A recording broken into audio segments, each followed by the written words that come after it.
આંદામાનના આ રોમાંચક મુસાફરીના પ્રથમ દિવસે આપ સૌનું સ્વાગત છે. મુંબઈથી રાતની 12 વાગ્યાની આસપાસ ચેન્નઈ સુધીની ફ્લાઇટ હતી અને ચેન્નઈમાં 3 કલાકનો લેઓવર પછી ચેન્નઈથી સવારે 5 વાગ્યાની આંદામાનની ફ્લાઇટ. આ રીતના હું આંદામાન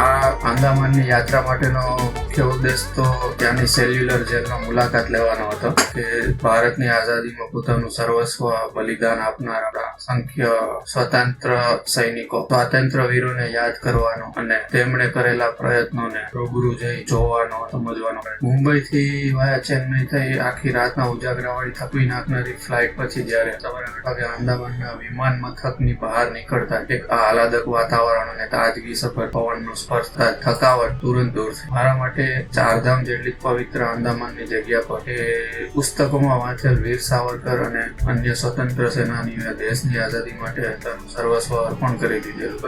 આંદામાન વિમાન મથકથી રિક્ષા લઈ હોટલ પર પહોંચી ફ્રેશ થઈ આરામ બાદ બપોર પછી અમે શેરી મુલાકાતે નીકળ્યા. હોટલથી જેલ સુધી આવા સુંદર મજાના દ્રશ્યો, એક બાજુ પહાડ જેવું, બાજુ દરિયો અને દરિયાનું પાણી પણ એકદમ ચોખ્ખું અને દૂરથી પણ એકદમ બ્લુઇશ કલર, વાદળી કલરનું આકાશને મળતું જ લાગે. આવા સુંદર એવી જગ્યા પર આવીને આનંદિત થઈ ગઈ. ત્યારબાદ અમે મારી સાથે અન્ય 10 લોકો હતા જે ભારતના અલગ અલગ રાજ્યથી આવીને જોડાયેલા હતા અને અમે આ પ્રવાસ એ યુથ હોસ્ટેલ એસોસિએશન ઓફ ઇન્ડિયાના એક બેનર હેઠળ કરેલો હતો.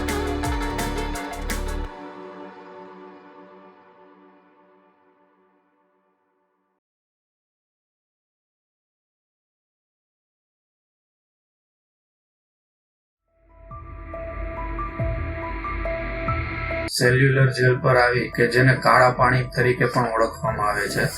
આ એક ઐતિહાસિક સીમાચિહ્ન ભારતના સ્વતંત્ર સંગ્રામમાં ખૂબ મહત્વ ધરાવે છે. જેમ જેમ જેલની અંદર જોતા ગયા તેમ અનુભવ્યું કે આપણા સ્વતંત્ર સેનાનીઓએ કેવી મુશ્કેલીઓનો સામનો કરવો પડ્યો એ વિશે વધુ પણ જાણ્યું. આઝાદી માટે, દેશની આઝાદી માટે, આપણી આઝાદી માટે બલિદાન આપનારાઓને શ્રદ્ધાંજલિ આપવાનો એક અવસર છે. આ જેલની રચના એવી રીતના કરેલી કે વચ્ચે એક ટાવર હતો, ત્યાંથી ટાવરમાંથી જ 7 લાઈન હતી. એ દરેક લાઈનમાં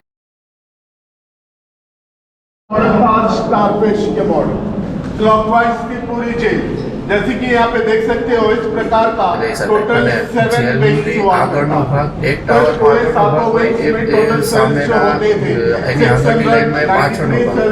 કોઈ પણ સ્વતંત્ર સૈનિકો કે ક્રાંતિકારીઓ જે જેલમાં હોય એ બી એકબીજા સાથે વાતચીત ન કરી શકે અને 2 લાઈનની વચ્ચે કારખાનું હતું, એટલે કે એમાં સજા રૂપે જે કેદીઓ પાસેથી, સ્વતંત્ર સૈનિકો પાસેથી કામ કરાવતા. સેલ્યુલર જેલની મુલાકાતમાં દર 30 મિનિટે ત્યાંથી ગાઈડેડ ટૂર આપણે જો રાખવી હોય તો રાખી શકીએ છીએ. જેલની સમગ્ર વિગતો અને આપણે ન જાણેલી વાતો એ ગાઈડ થ્રુ આપણને જાણવા મળી શકે. આ છે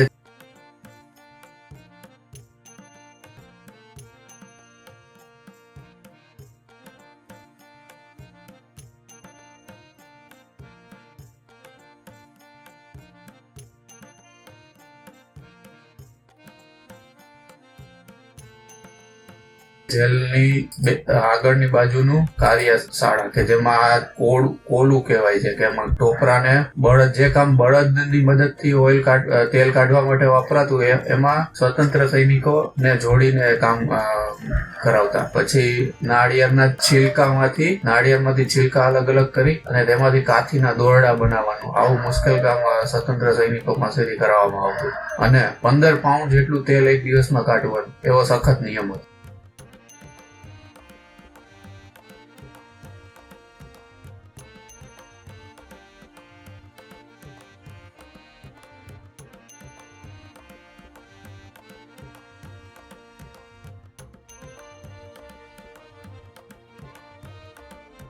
અને જો એ નિયમ ન પાડે કે કોઈ કામ દરમિયાન કોઈ ચૂક થાય તો સ્વતંત્ર સૈનિકોને આવી રીતના સજા કરવામાં આવતી.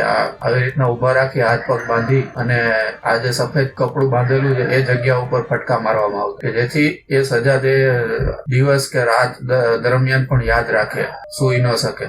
અને અલગ અલગ પ્રકારની બેડીઓ પહેરાવીને અમુક દિવસો સુધી રાખવાની અલગ અલગ સજાઓ હતી. આવો અમાનવીય વ્યવહાર અંગ્રેજો દ્વારા આપણા સ્વતંત્ર સૈનિકો સાથે કરવામાં આવેલો. तो उस समय हर 2 विंग्स के बीच में एक वर्कशेड बनाया गया था, एक स्टोर बनाया गया था, एक किचन बनाया गया था. फांसी घर सिर्फ एक ही था, विंग नंबर 7 के सामने. ये जो वर्कशेड आपको दिख रहा है, विंग नंबर 7 में जो भी लोग रहेंगे उनको यहीं पे लाके काम करवाया जाएगा. उस समय इसमें कोई शेड वगैरह कुछ नहीं था. ऊपर का जो छत आपको दिख रहा है ये कुछ भी नहीं था, ये ओपन वर्कशेड था. ओपन वर्कशेड मतलब इसी तरह धूप में गर्मी मिला के इनको काम करवाया जाएगा.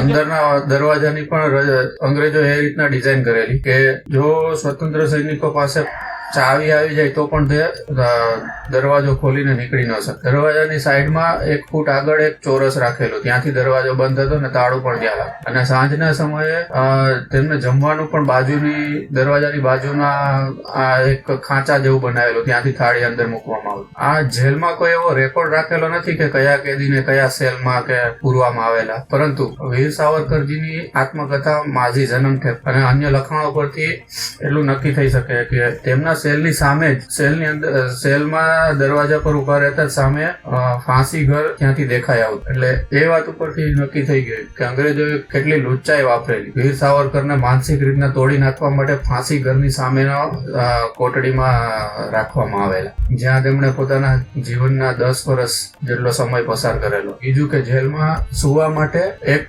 વજનદાર લાકડાનું પાટિયું આપતું કે જેના વજન લગભગ 60-70 કિલો જેટલો હશે. આ વજન રાખવાનું કારણ એ કે કોઈ અંદર અધિકારી કે કોઈ આવે તપાસ કરવા તો તેને ઉંચકીને તેની ઉપર હુમલો ન કરી શકે કે તેને હથિયાર તરીકે વાપરી ન શકે. અને રાત્રિ દરમિયાન આ કોટડીમાં આપણે જોઈએ તો પેશાબ કે કુદરતે હાજતે જવા માટેની અન્ય કોઈ સગવડતા નહીં, તે જ કોટડીમાં આપેલી એક પાછળમાં ત્યાં કરવાનું માટલી જવામાં અને એ જ જગ્યામાં સુવાનું ને એ જ જગ્યામાં આખી રાત પસાર કરવાનું. અંગ્રેજોના આવા અમાનવીય વ્યવહારની સામે ભગતસિંહના સાથી એવા મહાવીરસિંહ કે જેઓએ ભૂખ હડતાલ પર ગયેલા અને તે ભૂખ હડતાલને પૂરી કરાવવા માટે અંગ્રેજોએ તેનું નાક બંધ કરી અને મોઢેથી દૂધ પાવાના પ્રયત્નો કરેલા, જેમાં તેનું દૂધ ફેફસામાં જતું રહેવાથી તેનું કરુણ મૃત્યુ થયેલું. આવા તેની સાથે અન્ય 2 ક્રાંતિકારીઓ પણ હતા. આ મૃત્યુને છુપાવવા માટે પણ અંગ્રેજોએ ખોટા બહાના કરી અને રિપોર્ટ તૈયાર કરેલા કે ન્યુમોનિયાથી મૃત્યુ થયેલું છે અને